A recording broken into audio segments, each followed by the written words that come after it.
It's a great snowy day in Wyoming, and today I'm going to demonstrate to you our mini marbling kits. So if you don't know that much about Suminagashi Marbling, I have another video about that, but I'll briefly tell you that it's a very old Japanese technique.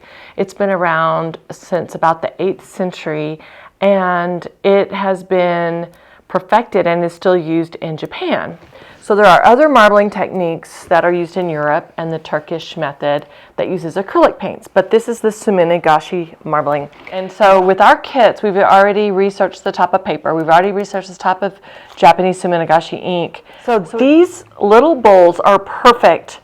The container that you receive your kit in is what you will put the water in. That's what's so great. You put the water in the bowl, your lid is your palette.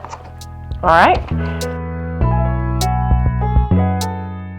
I'm going to cut my paper so that I've got 16 separate pieces of paper. You could cut these into any shape you want. You can cut them into shapes before you do your work or after they dry. One thing you need to keep in mind is you definitely want a workspace and you want a place to dry your work. So I'm just going to dry my work right here. Okay, you've got your brushes, you've got your water. Doesn't matter if it's cold or hot. That would be a fun experiment.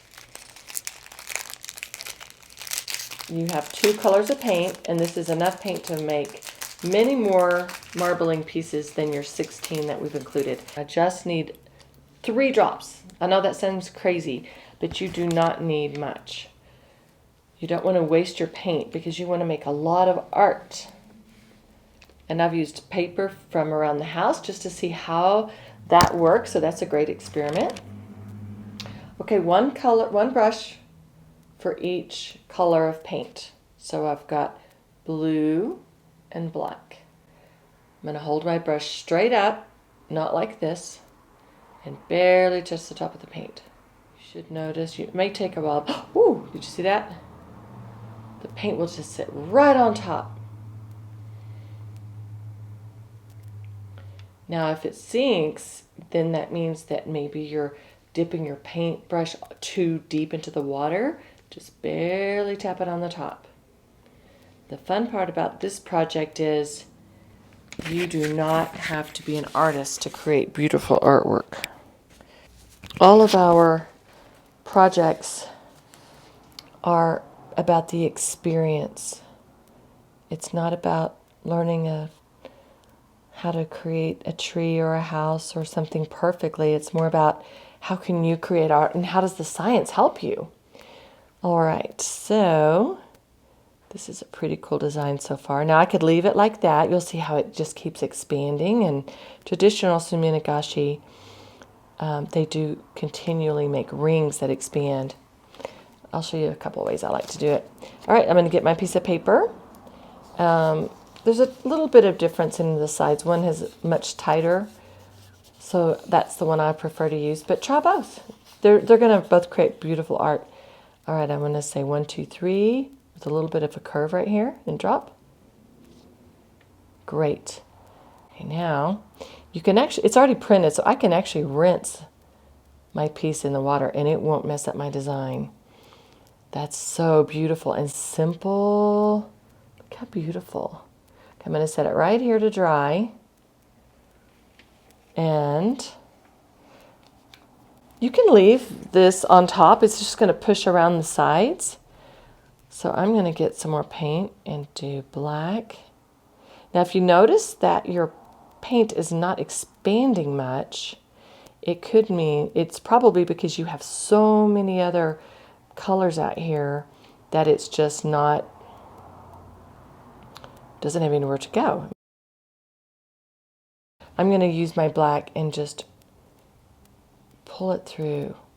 That's a really fun way to make some really fun art.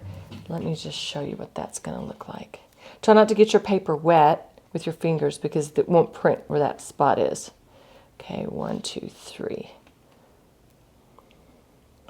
I'm just going to rinse a little bit. And you don't want it to stay in there too long because it is fragile paper. See, look how pretty.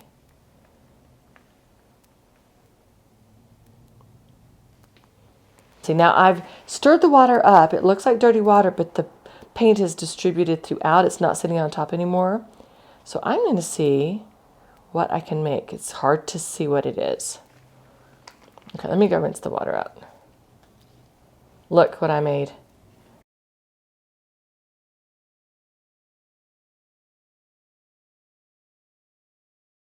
All right, I have new water, and I also have a little bit of soap. I have 1 drop of soap in this little container. So I want to show you, let me just show you let's see what happens. It's always different. Let's use blue. I'm going to wash this brush off. Blue.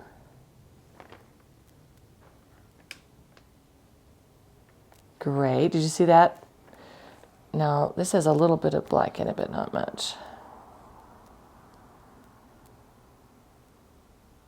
Yeah, I don't know if you saw, but it pushed out. The soap actually saved the spot and pushed out.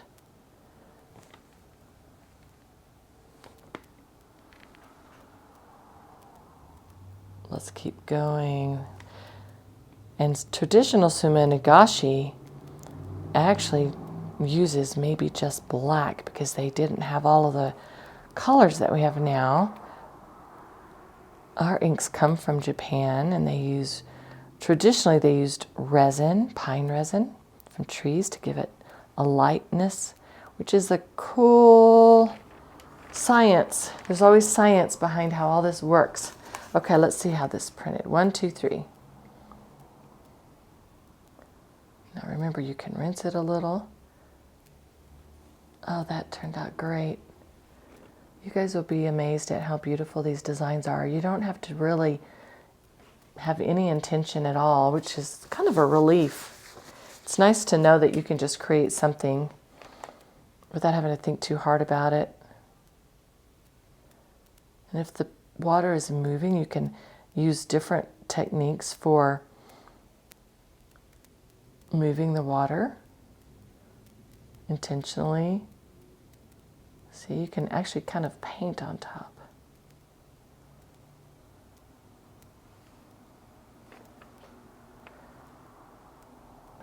You don't want to get soap mixed in with your colors, but because I'm almost done, that's when you can kind of have fun with mixing your colors a little bit. Okay, let's see what we can print with this little design. 1, 2, 3. Okay.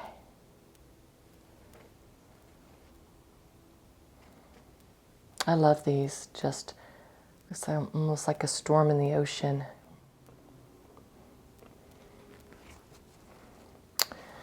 All right, we'll let those dry, and you can cut those to create some nice little cards. I'll show you some examples here in a little bit. Okay, wash your brushes, rinse out your water, and this can be where you store your brushes. Our artwork has dried beautifully. The paper is crisp, and the colors stay vibrant. I wanted to show you how you can make these cute little cards. We have a bookbinding kit on 4th Street Studios Etsy shop and website that does have scissors, glue, and a little bit more information about bookmaking.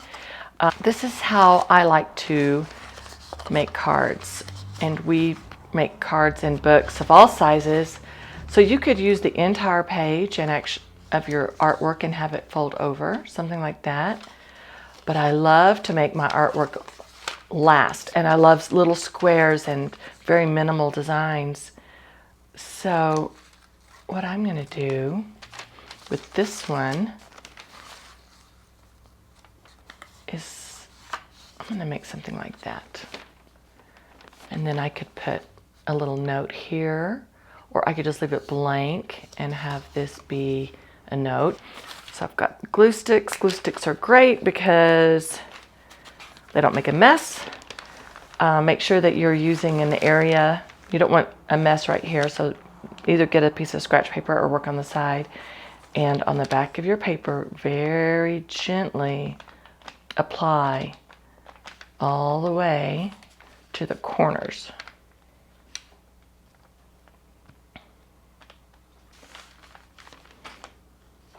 And you know, these don't have to be perfect. The beautiful part about handmade work is that it looks organic, and you can tell it's not made by a machine, which makes that so much more special these days, with most things being made from a machine. So let yourself be okay with the organic and not perfect. Look up wabi sabi. That's a great concept of imperfection is perfect. All right, so enjoy making art and enjoy creating your own gifts. From this kit, yesterday we used only about 3 drops from each color of our marbling ink, and we created 1, 2, 3, 4 of our 16 pieces of artwork. So you're going to be able to create a lot of artwork from this one kit and explore other types of paper.